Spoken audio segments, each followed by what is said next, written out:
welcome to the Merdeka podcast, Merdeka Edition. So today I have a very, very special guest. I actually grew up watching her, went to the same school as her, and I just am so proud to see where she is right now. So I want to introduce you guys to YB Nurul Izzah. Hi. So thank you so much for being here. Thanks for having me. You made time, and I was really happy because I think, in a way, even though we went to the same school, we also crossed paths, right? Yeah, along our career. Yes. And you were also giving me space to even present what I did as a political activist back in the early days. So my first term. So thank you. Of course. You already from a young age, you were exposed to the public life, whether you liked it or not, whether you chose it or not. And your dad being in politics, and then your dad being in prison, and now your dad being prime minister. That's like such an extreme that you went through as a daughter, and that's just as a daughter. And then I ask you, like, as a leader, right, growing up with the predicament that you had to face, do you think that kind of forced you to emerge as a leader, whether you liked it or not? It's so hard to speak about our own sets of challenges when we are seeing what's happening in Gaza, right? You write about it, you speak about it. I just feel so small. In a sense, we are so blessed. We have been given so much opportunity, not just through the easy or cruising times, right? But also the challenges, because it helps you to learn. And there's no way for our eyes to be open. For example, if I didn't manage to see the different social backgrounds of the people that we interacted with, whether it was through the visits to prison, whether it's through the court system, understanding not everyone would have had the chance or the access to legal aid, and so on and so forth. So it's been eye-opening. I don't know if I was a natural leader. I think You are. No, of course not. I mean, I was know that by now. I was quite an introvert. I was quite an introvert, yeah. It was very difficult to kind of start speaking in public. But I think the Sheikh Yusuf Kardawi, Allah yarham, he wrote his book. It's called Fake Jihad.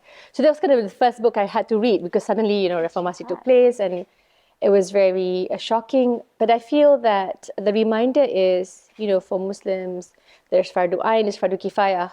So in a way, for me, Islam helped me see sometimes you just got to do what you got to do. Like, there's a set of responsibilities, and there's a set of, when the calling comes, as you say, just do the right thing. When the calling comes. Wow. Well, you just do the right thing. Yeah. I think that's why I think it simplifies a lot of the challenges. Life's challenges. I mean, I feel so even humbled having to say that, because we know, right? We know what's happening in the world today. But of course, alhamdulillah. You mentioned in one of the interviews, I love that quote. You said, "It's always bigger than me." Oh yeah, whenever for sure. There's challenges, you're like, it's not about me. Like, it's always bigger than me. Yeah, because I'm sure you know this, right? In showbiz and in fashion, how do you escape the trappings of the glamour, right? The glamour, the fame, the status. Fame, and it's a lot of hard work. It's a lot of set of difficulty. So for me, it's always, how do you make sure that your mission is aligned with your actions? So memang peringatan yang penting lah, because we are all doing things that should matter, but not in terms of how we look or how we, of course, in a sense, you want to look your best and you hope to present the best, but it is dependent on that value system, right? On the principles you kind of And what matters is what you impact the most to everyone else around you, right? For sure. So I've seen you at the Palestinian rally. I was there, and you were the speaker. So you got up, they introduced you. I think at that time you just had your miscarriage as well. So, but still, you just got up and you're like, yeah, I'm here. I want to rally behind this. And you got up, and suddenly you were switched on, and you just like spoke. And we were all like this, like, Wow. You know, and you had no notes. I have notes here, but you had no notes. Honestly, how do you do it? So this is the thing, right? It's important to practice. Okay. Like even for me, some speeches end well, some speeches didn't end too well. Really? Of course, for bad sure. days? I have had Bad bad days. speech day? Yeah, I remember. I always thought about this. That one of the first few speeches I gave in Terengganu. This is back in '99, and I was very nervous. It's a huge crowd, and the name of the pantai is Pantai Batu Buruk. Pantai Batu Buruk. Okay. Nama dia lah kan. And of course I got up and I was like, I'm so proud and happy to be here in this Pantai Buruk, you know. It's like, okay, that's not really. So I think it happens to everyone, and it's important to practice. Oh and my it's gosh. okay to bring notes. Honestly, like the last rally dekat Axiata, Dato Sri Mat Sabu, I gotta say, he gave possibly one of the best speeches, right? Because he was referring to his notes. So it's completely fine. Honestly, it's just that sometimes we make so much out of it. I mean, at the WF, I was referring to my notes. So it just, before the rally, I wanted to, of course, bring back to the Nakba and the strategic action that we can take next. But anyway, Wow. thanks. It was so nice to see you as well. I was so happy that you went. Spoken to a lot of the community that dUCk has, right? It's a lot of women who are rising in their career. They all want to emerge as leaders. They're becoming leaders or already leaders. So the thing with leadership is that people always associate it to extrovertness, right? Yes. You have to speak, you have to stand, you have to rally, the team motivate. Yeah. So now I'm quite intrigued because you say you're an introvert. So how do you become Maybe an introvert mix lah leader? kot. Maybe mix, I guess. Okay. I mean, my husband's an introvert. I think the issue is everyone's a mix. It's just celebrating who you are, right? And much is made on your public persona. And of course, we do need to push ourselves, right? Because I keep saying sometimes you have a really good content, but you don't articulate it well, right? Yes. And then you lose out. So it is important to benchmark yourself with good speakers and so on and so forth. But by the same token, I think it's just to also appreciate that people are different. Yeah. We're all on a spectrum. And I think that's the degree of inclusivity you have to place in being kind to yourself, lah. You know, sometimes, Don't be too hard on yourself. of course, you want to be the best. It's a balance. But you don't want to be self-punishing either. So when you get nervous, are there any tips that you tell yourself? So I love the fact that, of course, start with dua, zikir, but also important to remind yourself, like, what are the key points? Why am I doing this? And imbue your mind with this with positive self-talk. And it's important because sometimes, we are our own worst enemy. Oh, yeah. Right? We're like, worst critic. What the heck were you thinking? Right? So calm down, betul. chill, bro. Semua tak betul. I understand, but we'll have that conversation later. Now I gotta just, do my bit. And of course, sometimes in life, you also, I like to make sure that we're encouraging others as well. So sometimes when you say you're bigger than the message or the mission is bigger than who you are, so it means that you're also making sure you land or you place your mark, because that, inshallah, will encourage others. Yeah. That will help open the door or the way for others who might remain voiceless. Right. So it's important to understand and value that kind of placement, that opportunity, because not everyone gets it. Yeah. So now you're part of the management that basically runs a company. You're like, part of the CEO's office, right? Give us an insight, like how difficult is that? I cannot imagine. Leading a team of a few hundred people is already tough. How do you lead a company of 30-something million people? Well, so I've worn many hats. Yeah. I was a member of parliament for 3 terms. Alhamdulillah, it was such a great honor. Honestly, for so many people to place their trust in you as a representative, right? And of course, then I helped with Tan Sri Hassan, who is one of the corporate leaders who are very well respected in Malaysia, and is the advisor to Petronas. I think we actually kind of our work culminated in a series of recommendations that we've given to the second finance minister. So right now, my focus is smaller, more Smaller, another I love hat it. Wow. to, with SURI, the social research initiative. So talking about socioeconomic and basically addressing the different needs of different stakeholders. But it's like a nice kind of segue if you can see. And it's a bit, you mentioned that Dr. Sri Anwar Ibrahim, when he became Prime Minister, I did not kind of envision that this day would come. So it's a bit, You're still trying to adjust to this. Like, oh yeah, because it's been very different when I was also a member of parliament, and then there was a clear set. I had my own office. We kind of had to run a whole constituency. We had to run projects, even though we were devoid of allocation. So it was kind of different. So for me, I rely a lot on our MDs, Rashad Ali. Actually, I first met him when he was 16. Wow. So he would have liked this. But, his whole family... I hope he watches this. I am so sorry, Rashad. And of course, we are also helped by Dr. Yolanda, Dr. Helmi. So it's a good team. And I feel that it's nice to also not just kind of become the chairperson, but also learn from them. Because we're talking about different generations. And the strength of any organization is how much you leverage and how much you utilize the strengths of each generation. Okay. Including boomers. We have, but the point is, it's about making sure you know how to place different people in different places. So good team should be diversified and like different. We gotta try, and at least the policy can. But of course, we can't cater to everyone. But the effort and the intention should be there. So you should be telling me you run a bigger organization in that sense, right? So I tell you later. Okay. Another podcast. Another conversation. Okay.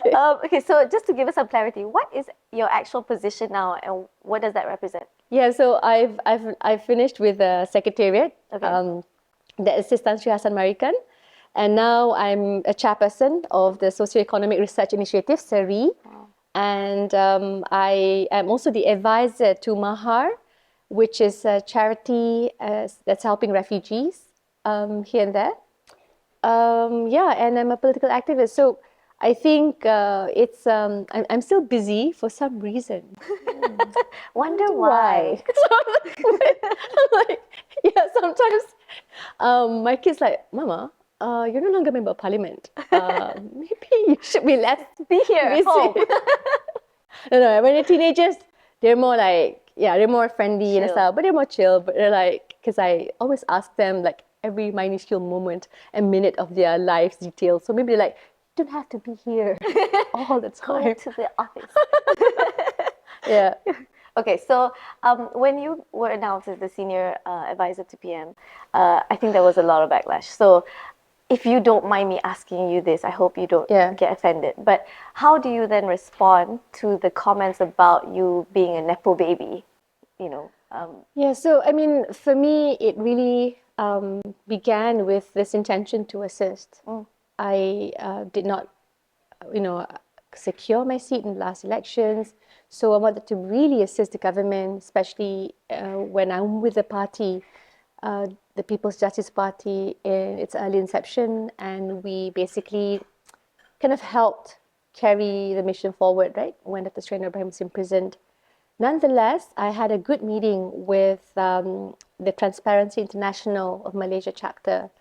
And we discussed, what were the best ways to help. And I'm really happy that Nur Hisham Hussein, who's the former CSO for EPF and chief economist, is now the senior advisor to the Prime Minister's office. Okay. So for me, what was important, the opportunity, we headhunt the best talents. You had, leaders from PNB, from Petronas, from also Bank Negara Malaysia, helming and supporting the Prime Minister's office. But, it really started out to, in a way to assist. So for me, I think I'm cognizant. I understand you also have faced your share of criticisms. Sure. And I think what we can do is try to figure out, okay, what's the best way for us to manage our own responsibilities, but also addressing people's concerns. But you can't also be tied to public opinion. Yeah. You must also understand there's a clear-cut sort of, the ethical lines. That should be your main guidance lah. So I'm very happy for TI Malaysia, because at least Dr. Mohan helped navigate that process for me, and this is where it's been at. Yeah. It was not an easy period, but alhamdulillah, I think we also need to be in society like Malaysia. It's very diverse. We are multiracial. A lot more patience, a lot more also perhaps, I think Sheikh Omar Sulaiman, was it Omar Sulaiman or Yasir Kadi? I can't remember. It was, no, Imam Deep. It was a reminder that, with the whole controversy erupting from the Olympics, the Algerian boxer, Yes, right, Iman Khalif. I think the reminder was, when we hear something, when we read something, it is always important to perhaps take a step back and just kind of ruminate a little bit before we pass judgment. And I think that in the age of social media, in the age where everyone has an opinion, it is challenging. But inshallah, what we can begin with what we do ourselves. Yes. So you have been a public figure all your life. Some more politics. Yeah. So it looks scary from the outside, looking inwards, right? So how do you deal with the backlash, negativity, criticism? You're human. So yes, the philosophy is there, and we can read as many quotes as we want to make ourselves feel better. But is there some practical things that you do, like you cry it out to your loved ones, or you go for therapy? Like what is there something you do? So I think the issue is also about recognizing the challenges in the world as we know it. Back in the in the day where you talk about the Prophet's time, peace be upon him, there's the Khawarij, right? Why I mentioned the Khawarij, because I'm also cognizant of the fact that sometimes in articulation there are going to be others who are far more effective, but not necessarily bringing the right message. So that is a challenge, whether it's in politics, whether it's showbiz.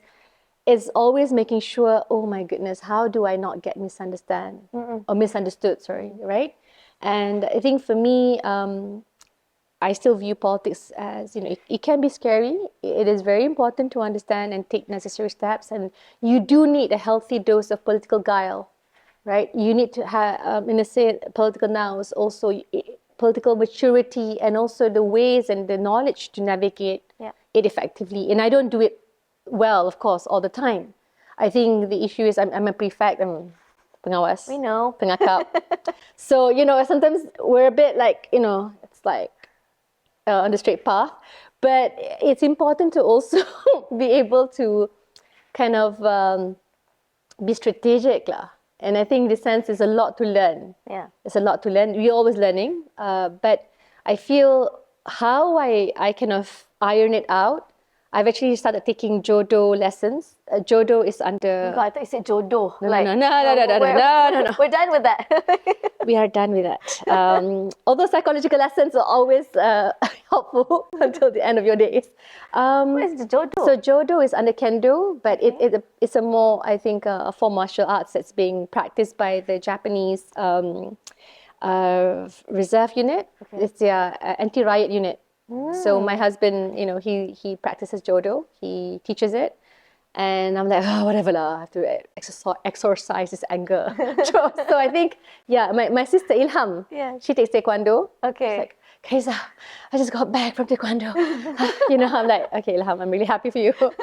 So I think... So that's the way you release the stress lah. But it's not just that. I mean, look at what's happening around us. I feel that we kind of, as women, as leaders, as mothers, as sisters, we need to also, have a degree of how do you have that inbuilt, not just inner strength, but also ensure that you kind of take better care of yourself. Okay lah, I'm going to start. Okay. No lah, it doesn't have to be that lah. It can be yoga lah. My kids take jiu-jitsu. Oh my goodness.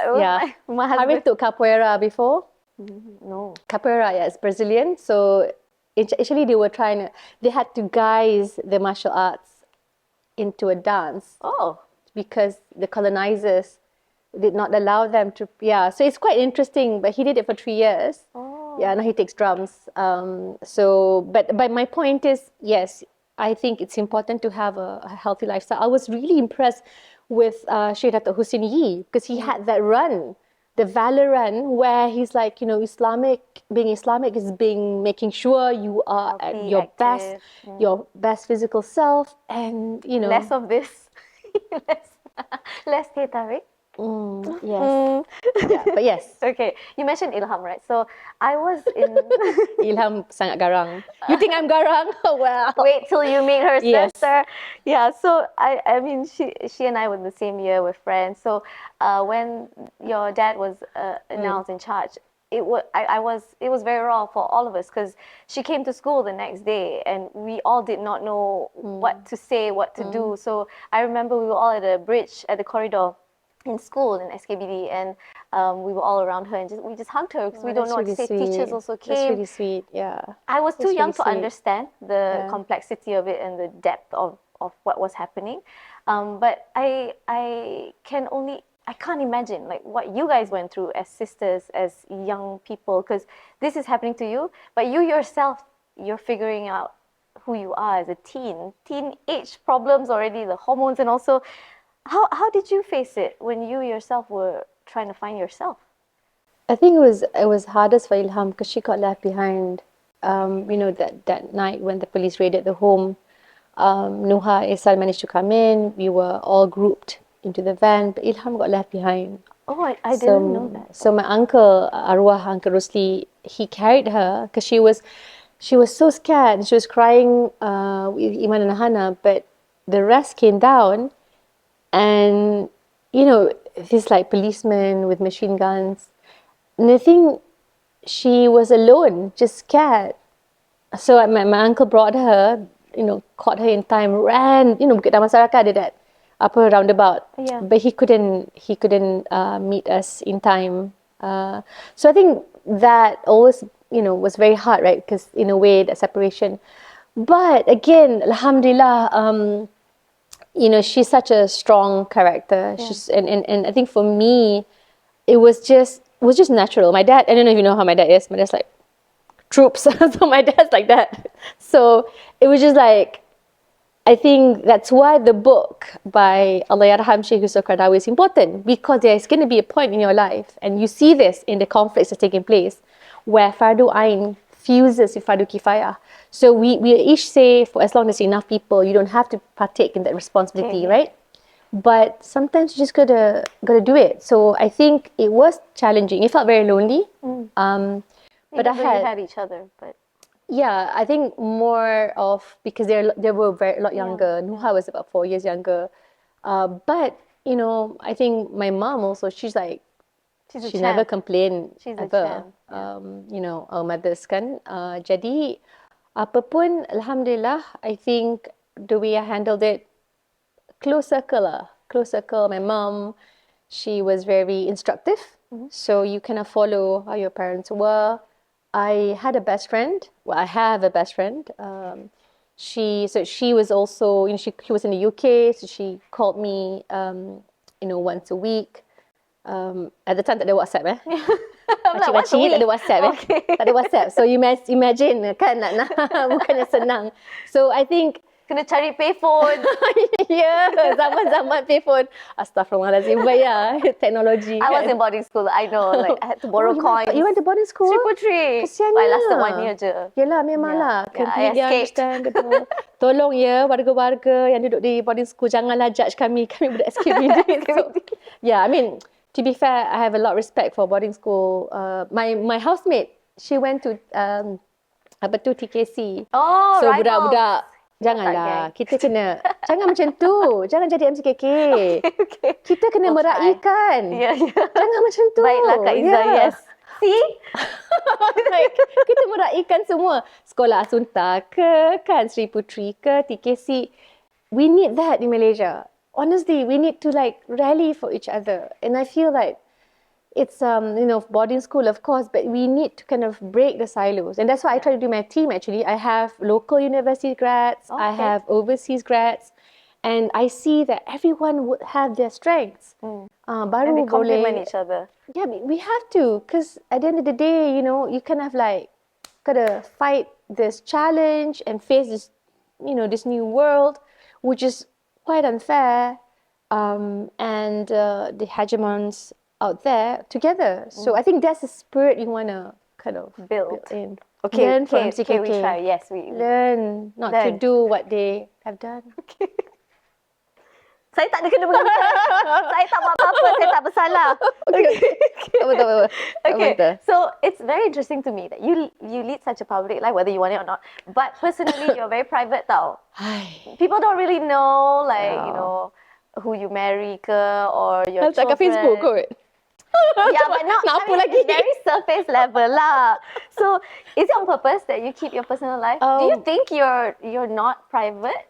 I think because I went through a lot. Yeah. I mean, no lah, not a lot. Astaghfirullahaladzim, no lah. I mean, I'm just saying, you can recognize that you did. Yeah, I had because I had a divorce, and it was very public, and it's just I just want to make sure that in this dunya, right? It is. I was very taken in what Sheikh Omar says, in terms of the dangers of social media, and the fact that we're living lives, and you don't want to think that someone else's life is a lot better or a lot worse, and a lot of experiences should remain private. Not all, but I think it's important so that you kind of appreciate that this moment is between me and my maker, for example.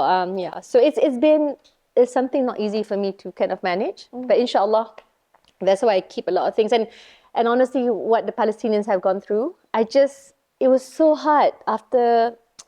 I mean, even before that, they were suffering, but after October 7, and the way the world, right, the extent of which we need to kind of rework it to make it fairer, it hit me bad lah. Yeah, it hit me bad. All of us. Yeah. Even exactly. I was very unsure. I'm like, I have a collection launching, but I feel inside I'm just like so sad and so affected that it's almost like, that doesn't matter right now, but it does. It's my work, yeah. right? But like Sheikh Omar says, so you do the best you can because you have given the opportunity, and of course it means also you're trying to work towards a better future. So it doesn't discount the fact that Allah SWT gives and He takes and in the best way possible and with all its hikmah. So for me, it's also trying to, I try to keep certain things private lah. Yeah. The short end of it. Do you think if you want people to edit nowadays this and get the short answer? Sorry, like punch-on you. Kan banyak you cakap basically. Yeah, you have to. Okay. I give you the long version, I give you the short version. Okay. Sorry. Do you think is a dangerous thing that people share too much about their lives? Absolutely. You should watch the documentary, The Social Dilemma. I made my kids watch it. My teens lah, Yujo belum tengok. I was like, because the ability, right? You watched it to influence and your psychology, your psychological kind of framework is not made up to face the onslaught of technology. So it is a huge affront if you're not careful. Yeah. I think as I age, then I start seeing the importance of like some privacy. So lepas ni Vivy Yusof private account. Janganlah. Semua orang akan kecam I. Okay. No, but I think to be fair, some of your sharing it's very heartfelt. So for me, we learn and we all know that all that glitters, is gold. It's not going to be like that. Everyone is given their set of challenges and that is how it is, right? Yeah. And you can't just assume that another life is better. But social media brings it to the fore. That you just, it's just within your grasp, but it isn't. So I think that's and danger. You can't control it. It's dangerous. No. Yep. Okay. More fun stuff. You are very strong. I've seen you on stage. You're like a fighter when you give your speech and when you fight in Parliament as well. So are you the same as a wife? So yeah, it's funny you said that because I attended It was a debate organized by Perdana Fellows, alumni, and it was a debate on CBAM. And so my husband was debating the EU ambassador. Yeah, let's just say it was quite a feisty debate. So my friend who was there, and then of course as a wife, I mean, I was not just as a wife, as a person who appreciates his work, I was there to support. And so the person beside me was like, oh, I didn't realize he was quite the scary and debater. So I think I've been, he is a better debater than I am. Really? Actually, I have to say, Wow. he has been able to articulate some of the positions based on evidence. So I think it's good that I learn a lot as well from my interactions with him. But I think as in a relationship, it's important. We are a blended family. Yeah. And you do need a healthy dose of psychological, lessons, patience. Stimulation. But just to understand where it is, right? Okay. Because you're talking about the psychology of the teens as they have a stepfather, and then it's like a remarriage for me, and that's why we knew each other for a decade. Okay. We gaduh segala-gala lah kan, semua ups and downs. So I think it's good that we came together as good friends, first as best friends, and then of course the love developed. Yeah, but it's more, how do I say this? I think that's the hardest bit lah, because you have to be, really, when you're in politics, especially when contesting elections, it can be very, very grilling. Very truly, it's a competition, right? You're in combat in a way, Yeah. and you try not to bring that home. Oh, how? Well, it takes a lot of practice. In the car on the way home, you're like, okay. Gotta watch some comedy. Okay, sometimes I do listen to Rage Against the Machine, sometimes. But my point is, kena practice lah. And also you need to know, like, is it fair? So I want to ask you about remarriage and divorce. I think I don't know, as a society, we don't... Oprah pula. Alah, kasihlah chance. I don't get you often. Okay. So, our society is almost a taboo to talk about it. My sister's your age. She went through 2 marriages and divorced twice as well. So it's painful and you just don't know who to talk to, and it's almost like you're also scared what society thinks of you. And I think it should be openly not talked about at least, or normalized, right? So I'm sure it was tough seeing my sister go through it as well, and there are a lot of parties involved. There's in-laws, there's your own kids, there's new in-laws, new possibly step kids, right? Any advice you have for women who are going through that? Sheikh Omar Sulaiman gave this talk so beautiful about Sayyidina Khadijah, radiallahu anhu, the Prophet's wife, right?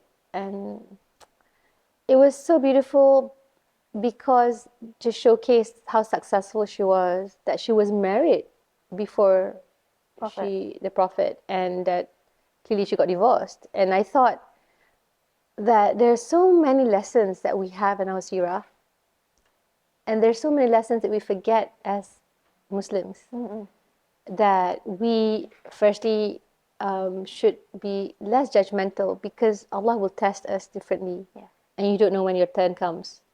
Right? And you just pray, please, when my turn comes, please let me be able to at least overcome it. And that's why for me, we just need to be more compassionate to other people. And I feel this most strongly because a divorce is like a brain surgery, in a way, because you literally need to delete the memories. Of course, right? Because to come to that level, you've built a life with someone, right? You've had children with them. And I have to say that we went for a few sessions, like trying to understand the psychology, and also giving the space to our children, because their father, I say, will always be your father.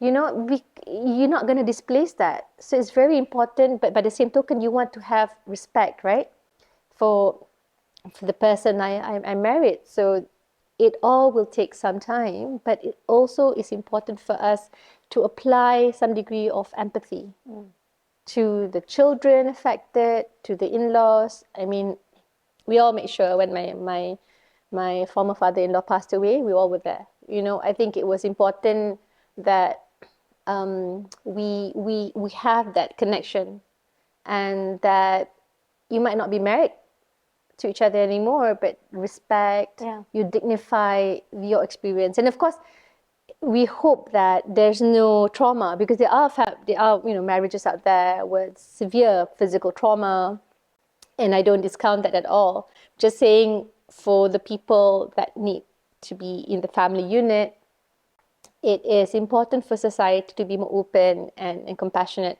because we're building a stronger Malaysia. It begins with the different family units, different neighboring communities, and so on and so forth.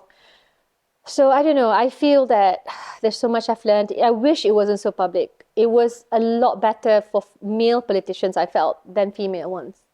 I felt there was a lot of scrutiny, and there was a lot of expectation that I had to be the perfect person. I had to be the perfect wife. I had to have the perfect family. I had to be the perfect everything. And I'm not. I mean, and at the end of the day, no one is. No one is. And it's a lot of pressure, I have to say. And I think that's why, as I get older, of course, you learn a lot more. But I also hope that we can support each other, especially women. Because women, your experiences will be similar, right? And it saddens me about this issue of, marriage breakups for a third party. And I hope that, we are shielded, and we are just being mindful. Yeah. And it begins with ourselves, actually. So I really also want to say that one of the things that I was told is the fear of being alone. And I think you shouldn't be with someone because you're scared of being alone. Because it's important to remember the pandemic, if there's one thing they taught us, is the difference between being lonely and appreciating solitude. Okay. So I felt that then, you're a stronger person to share or be in a relationship with someone else. And solitude it can be beautiful, right? And it's important to be kind of calm, at ease with the thoughts in your mind, with the voices in your head. Be comfortable with yourself. Yeah, because this voice, that's why you have to regulate these voices. Like, come on, man, don't scold me today. Today. Not today. You have to chill a bit. But it's important to moderate and understand, because then it's a good reminder to do better. But it is not something that kind of strangulates you, right? Emasculates you. You don't want that either. Yeah. So I think this whole thing, and I pray for the children's father. I hope that for all of us to be given happiness, not just in this life, this short life and on earth, but also the hereafter. But yes, I hope everybody out there can do their part to just elevate a little bit, because who knows, when you're smiling or you're kinder, and maybe you don't use certain words to describe women who are divorced or men who are divorced, then it will help bring about a better outcome. Thank you for that. I think that's a wonderful thing for women to hear, and a reminder for us to be kind to each other, right? So I'm sure during this time, your kids were your pillars of strength and source of happiness, hopefully. How are they like with you? How are you as a mom? So I think they probably think I am a very persistent mom. Naggy? I would call it persistent reminders that are useful for them as they grow up and grow older, because I love them. Yes, Mom. Yes, and then I think Safia, she said I was supportive, and I mean, I can be very excited. She says that I'm being bubbly, but she's not baik lah tu kan. But the point is, bubbly is a nice word. I try. I just want to make sure that, I feel quite excited about moments, right? Life is made up of moments, and sometimes we have to savor the good moments, right? And remember the good moments when the moments are challenging. Yeah, so itu je lah. When you were working, you're a working mom, obviously. So, did you have any mom guilt? Did you wish? Always. Okay. Oh my God. So normal then. I had to contest masa Safia was just baru lahir. It was terrible. Macam, because, it was lembah pantai, and then I just gave birth, And then the party decided I have to take over Lemah Pantai. I'm like, campaign and clearly tak boleh menang lah kan. And I was still breastfeeding Safia. So I was, 4 in the morning, the campaign manager, you have to come down now because this kawasan is, very risky. Right now, Stat. I'm like, okay. So I had to bring her in the car. Right now? So kena sampai pukul 6.30 lah kan, pasar. So critical kawasan. But anyway, that's how you want to win lah. You got to do that. Doctor on standby like all the time. A bit. But I have to say, I felt really guilty. And then I realized, okay, let's try to be fair. Fair to kids. Be present when you can. So I didn't miss a single event when they were in school. Alhamdulillah. Wow. And then, I have to also be present, jaga kawasan, kan? Because people voted for you. So you try your best. So I just try to weigh equally. Of course, sometimes there will be complaints, right? But you just try to be fair. I think fairness, one thing, and also being present. Because we're always on our devices, right? There's always going to be that message and that call. So being able to put aside that phone is also important. Oh my God, I'm learning that. I'm like, okay, no phones really. Yeah. Just put the phone away. Because even if you're like, okay, I won't pick it up, but it's in front of you, tau. So Of course. Yeah. Is that designed to to trigger your interest in that way? Yeah. And we have that box. I told them to put the devices in the box. Let's see if no, you have a box. Okay. Let's see if I I'll put succeed a box. tonight. No, just making sure so they are aware. Social dilemma. No, we have to understand. Okay, shifting gears a bit, I want to ask you about the country, right? If you only had enough money to reform one thing in our country, which area would be your priority? I think we'll start with the education. Okay, I love that you said that. Thank you. Yeah, education sector, education system. It is not easy. It's very challenging. And I actually wanted to give a shout out to Shahnaz, who's the Leap Ed CEO. She instituted the trust school system, of course powered by local teachers, powered by school teachers, powered by cikgu sekolah. And you had these trust schools, and I visited one in Tapah where the orang asli children were able to speak English. They were able to set up their own local projects. So I think you really need to invest heavily in education, but it's not just the infra per se, right? But it's also kind of the input you bring in. Take into account, for example, you want to build a group or generation of economists that care about inequality. So again, the input you bring in that care about leveling up the global south and global north. So I think it starts with education, but you also have to have the know-how. Yeah. The strategic deployment, the ability to create innovative entrepreneurs, to have the linkage from universities. I just shared it with Tan Sri Nur Azlan, between universities and industry. And that's why, for me, it's instructive to see how universities in South Korea, in China even, they make sure all the output is in terms of patents that can be utilized for industries. Really? Next technological from school they make it from school, and then of course universities. But the point is that that kind of spirit. So yes, that's one thing we all have to work hard on. Yeah. So when you mentioned entrepreneurs, so that's very close to my heart. I find that it's so rare to find a Malaysian global brand. I've been in this industry for 15 years now, and I don't know any fashion brand that really made it big Malaysian globally. And I wonder why. We have big stars and people we're proud of, like Tan Sri Michelle Yeoh, Yuna, Jimmy Choo, but they all left the country to make it big there.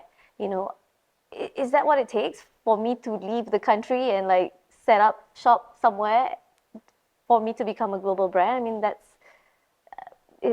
why do you think it's such that we just don't have what it takes? I remember Piramli. Oh, right? Okay, yeah. And I remember how difficult it was for him when he was alive. I mean, we all sing his songs. We all know how brilliant and how much of a genius he is. But he's a legend. It's a tough life that he led. I remember my father invited him to university. And at the time he was seen as anti-government. So I feel maybe we should be helping in building an ecosystem that kind of helps them to go to the next level. I remember there were a few Malaysian brands. This was when YB was Deputy Minister of Tourism, when we met, and they were saying, the importance of kind of support when it is on the international arena, whether it's international exhibition or whether it's international department store. Once they get chosen, it is that level of support that is needed. And again, this is just one example. I'm not an expert in this, but I feel that maybe it's a good time to reflect deeply how we do this, because you want to be making sure that whatever kind of level of support is done in a strategic manner to bring them into a globally known brand. So, of course, I value your input as well, but I think it's an issue, and I hope that we can celebrate them, when they're alive, and of course, he's a global name. I think so.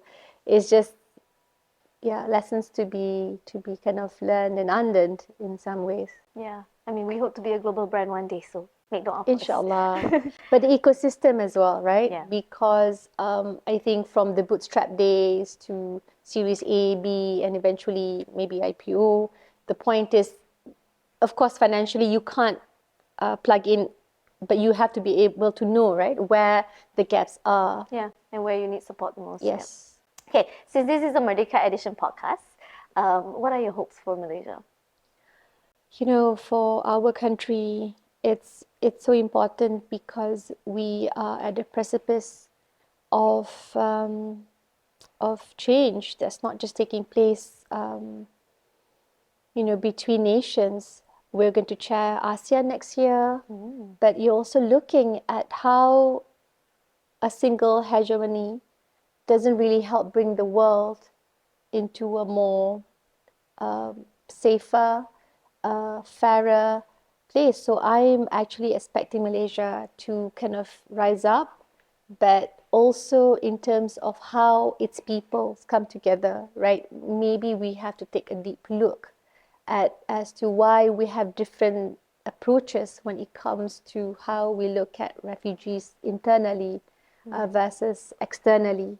So it's important to ask these tough questions, but also in a way that celebrates our strengths, that remains inclusive. Because at the end of the day, I think we have a lot to celebrate. So it's always important, again, to have that healthy dose of self-improvement, but not to the point that it becomes something that is affecting our progress. So I have a lot to look forward to. I think, alhamdulillah, at least we're picking up internationally. But domestically, with the reforms that has to take place, it will be painful. So we do need to kind of lend support and perhaps a healthy dose of empathy. Because when you're asking people to do difficult things, first you have to lead by example. Okay. And number two, you also have to do it in a way that's holding each other's hands and also making sure that you don't leave anyone behind. And that's a big challenge. Okay, all right. Okay, so I have rapid fire questions for Alamak, you. ada lagi? Sikit lagi. But these are fun ones. This is like worse than apa dia panggil? Hard talk way. Okay, easy ones. You're going to love this one. Shawl or square? So obvious. Sorry lah. Yeah, you know me, right? I didn't see you in a shawl ever. I mean, I am wearing a shawl. It's really pretty. I really like it. Thank so you. I might wear it like on top of an inner that is plain. Yeah, Okay. but yeah. Okay, city life or countryside? I think it has to be a mix because if it's too intense, I have to go to the countryside. Okay. Romantic guy or macho guy? Come on lah. There's toxic masculinity. People, we don't talk about macho anymore. Balance. Okay, balance. Romance lah kot. Masculine too for what? To touch your muscles ke? Sorry, astaghfirullahalazim. Did I just say that? A strong debater, okay? Silliest nickname you've had? I cannot tell you lah. Why? Okay, I think the silliest. I can't tell you. Okay, cannot keep fine. Okay, see, private. Well, actually, to be fair, in Asunta, if any Asuntarian would know this.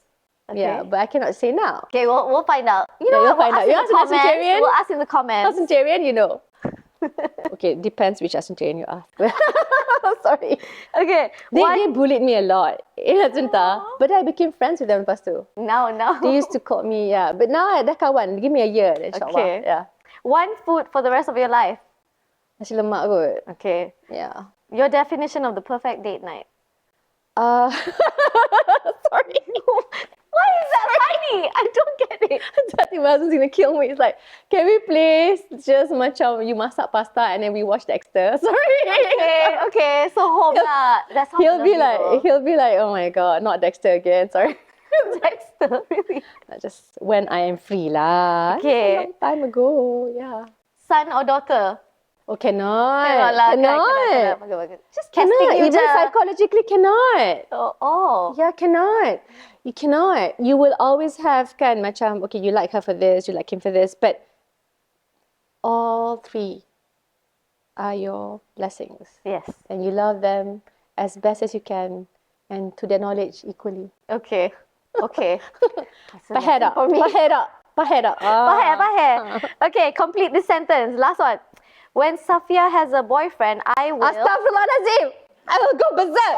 Listen to me. You listen to me here. Sorry. Safia, blink twice if you need help. Kita boleh buat kursus dulu. Janganlah. Okay. These are very naughty questions. Sorry. Okay, to close now. You are 43 now? Yes. Okay. Are there any goals or bucket list Banyak items? doh. Satu lah. Give us one. Not Nurul Izzah the politician, Nurul Izzah the person. What does she want to do? So, actually, so we had Sheikh Muhammad Al-Sharif, Allah Yarham. He was a kind of a coach for all of us. He set up Al-Maghribi Institute. So he always says, elevate your doa. So I wanted, for the multidimensional poverty index to be a successful study. At the time, belum sempat lagi. I wanted to implement the study with Prof. Fatimah Kari, and I wanted to be a study that would be recognized, so that inshallah it will impact through the different changes we will make in policy. So alhamdulillah, I was invited by the World Economic Forum to present it at Dalian, and we didn't realize because it was set up with the OFI, the Oxford Poverty Institute, kan? And basically during COVID, all the countries that had the multidimensional poverty index, no one could catch COVID-related or COVID-adjusted multidimensional poverty index except for Permatan Pau, because people couldn't go in and interview. So that study was very important so that you at least had a glimpse in some dimensions over what COVID did to change or impact us. So this type of deprivations for me is important in policy making. But for the next bucket list, I would really like to impact policy as well in terms of how we broaden the horizon a little bit through our inclusive engagement with people who remain stateless. Yeah, not easy, but I think as you see what's happening in the UK, etc., it's quite scary how racial divisions can truly destroy the fabric of society. So that's why we have to remain vigilant and empathetic. Okay, here I thought she was going to say bungee jumping. Oh, sorry. I did bungee jumping when I was 15. Oh, yeah. So that's already crossed already okay, lah. Okay. I know. Sorry. Okay. Adalah. I really want to make sure I master jodoh lah. Okay. Properly, because it's very difficult, but I like it because it really is a type of psychological aggression. So you kind of use the staff, the wooden staff, and you direct it at your opponent's uto. Oh, kat sini? Yeah. Okay. But it's not to hit it per se, but just to show that. Target. So you start first with showing, your warning. And I think it's important because in life, you're not striking first. You're giving that, hey, I'm giving you that warning. So you behave.